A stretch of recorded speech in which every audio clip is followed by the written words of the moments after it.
Today, we're going to talk air budgeting. You're like, what? I thought that term only applied to like my money. No. Budgeting can be applied to anything that you need to apply it to, like air, money, food, gas. Have you ever been going somewhere and you're like driving along so happy, you look down, you're like, oh my goodness, I'm very close to empty. I should pull over and get some gas. Clearly, you needed to budget your gas a little bit more, like look down more often to fill up your car, right? So in terms of air budgeting for singing, budgeting your air refers to the amount at which you use your air. Because the voice is a wind instrument, we have to learn how to budget this air in a way that makes sense so that when we have a really long phrase, we can, make it through the phrase and not die. And if we have a short phrase, we can decide how much air to use based on, what's happening with the emotion. What does it need to sound like here? So I want you to take a hiss, and just go nice. Do it again. Now that you have your hisses going, lovely. I want you to try to hiss as loud and as hard as you can. 1, 2, 3, go.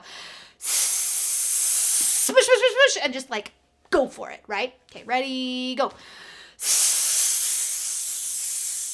Now we're going to try to hiss with lengthening it out and see how long you can hiss for, like a competition, yo. Okay, breathe in.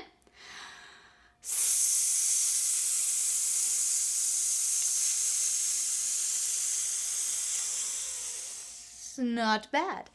Now, as you hiss, I want you to let out as little air as possible, lengthening out how long you can hiss for, but not letting the airflow stop. Because if it stops, it's gonna cause problems, right? We don't want it to stop. It needs to be a constant stream of air. Here we go.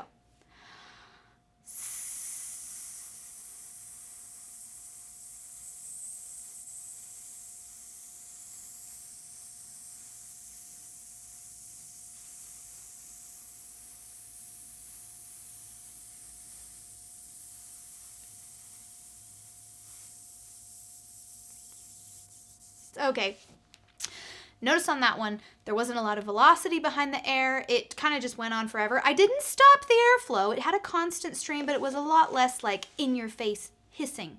So I want you to try to lengthen out your hissing again, but this time try to put more oomph behind it, more velocity, more pressure, okay? Ready? Breathe in low.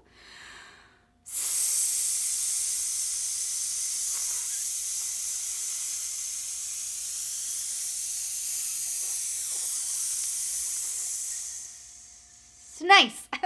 Very good. If you try to do the same exercise with the shape of your mouth in like an O shape,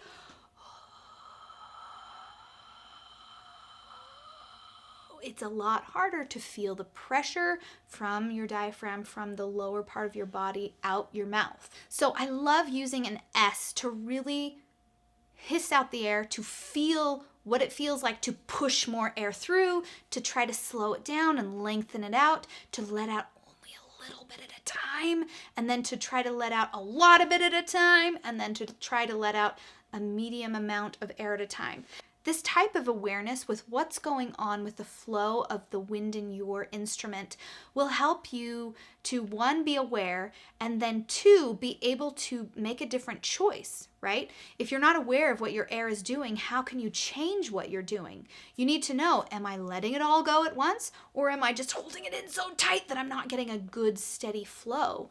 That can diagnose so many issues within your voice, just that alone. So if you are interested in working with me more on your airflow, please go to my website, serenevocalstudio.com. Contact me. Let me know that you need help with your air supply, like the band Air Supply. Does anybody like Air Supply? Let me know if this was helpful. Let me know if you have any questions in the comments below. Give this video a thumbs up. Please subscribe, and I will talk to you here next time at Serene Vocal Studio. Peace.